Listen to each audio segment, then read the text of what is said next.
Hello बच्चों, let's read this question. The question says right true और false. हमें एक स्टेटमेंट दे रखा है और उसमें हमें बताया कि इसमें ये स्टेटमेंट ट्रू है या फॉल्स है, ये बताना है। तो स्टेटमेंट क्या है? The release of histamine increases the permeability of capillary walls. तो यहाँ पे जब हिस्टामाइन का रिलीज होता है तो वो परमेबिलिटी जो है, परमेबिलिटी ऑफ कैपिलरी वॉल्स, जो स्मॉल टाइनी जो ब्लड वेसल्स हैं वो कैपिलरीज हैं हमारी, तो वो उसकी परमेबिलिटी को इंक्रीज कर देती है। तो ये स्टेटमेंट ट्रू है या फॉल्स है? तो यहाँ पे हम सबसे पहले बात करेंगे कि कॉन्सेप्ट की, और यहाँ पे बात हो रही है हिस्टामाइन की। हिस्टामाइन, अब हिस्टामाइन की यहाँ पे बात हो रही है तो हिस्टामाइन क्या आ जाता है? हिस्टामाइन एक्चुअल में is a mediator, is a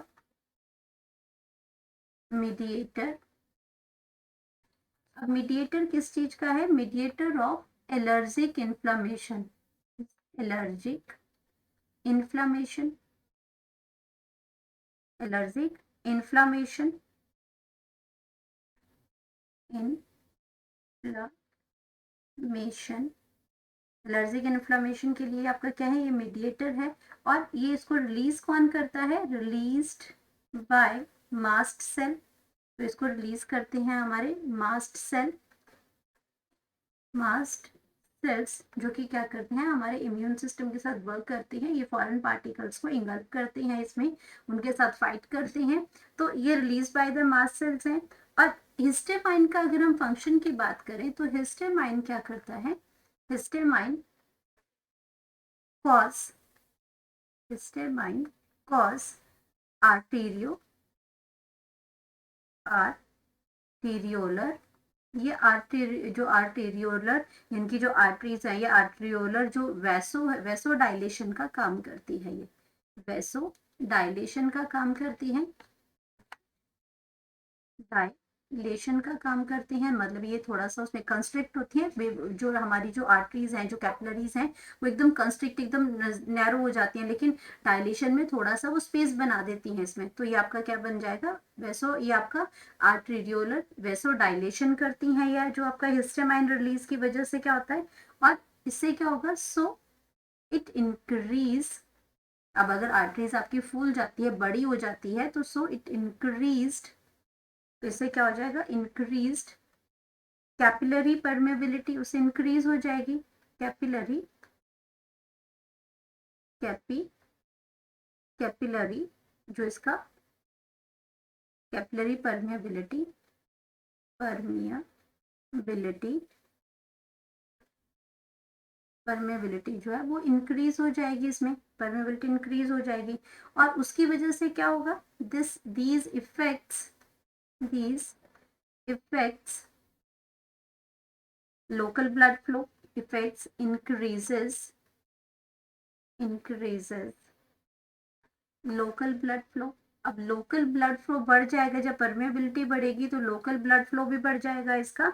and cause blood flow, blood flow.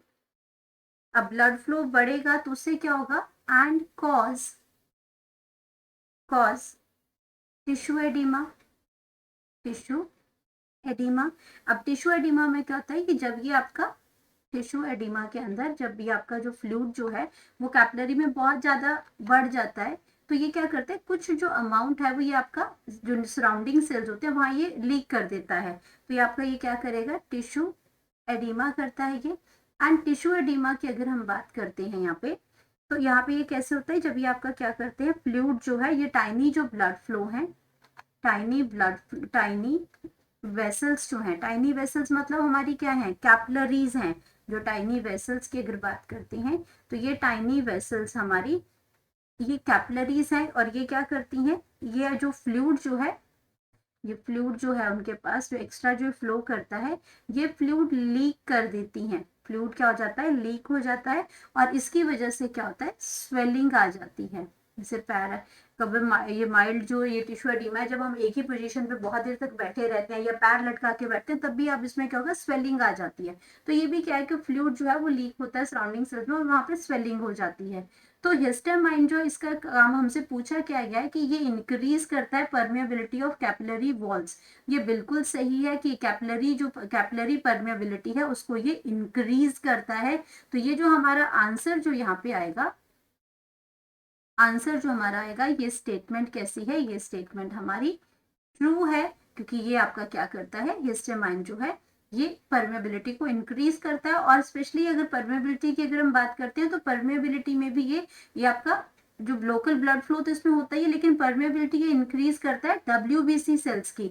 अगर इनमें बात करें, क्योंकि ये इम्यून सिस्टम से कहीं रिलेटेड है, तो कहीं ना कहीं ये WBC जो सेल्स होते हैं हमारे, यानी कि व्हाइट ब्लड जो सेल्स होते हैं, व्हाइट ब्लड सेल्स जो है उनके साथ ये रिलेटेड होता है, व्हाइट ब्लड सेल्स के साथ, और उनको उनकी परमेबिलिटी को इंक्रीज करता है। और ये जो व्हाइट ब्लड सेल्स हैं ये आपके ब्लड कैपिलरी से होते हुए टारगेट सेल में पहुंचते हैं, और वहां पे ये जो फॉरेन पार्टिकल्स होते हैं उनके साथ ये, क्योंकि ये हमारे क्या है, उनके साथ लड़ाई करेंगे, उनके साथ उसके इफेक्ट को कम करेंगे।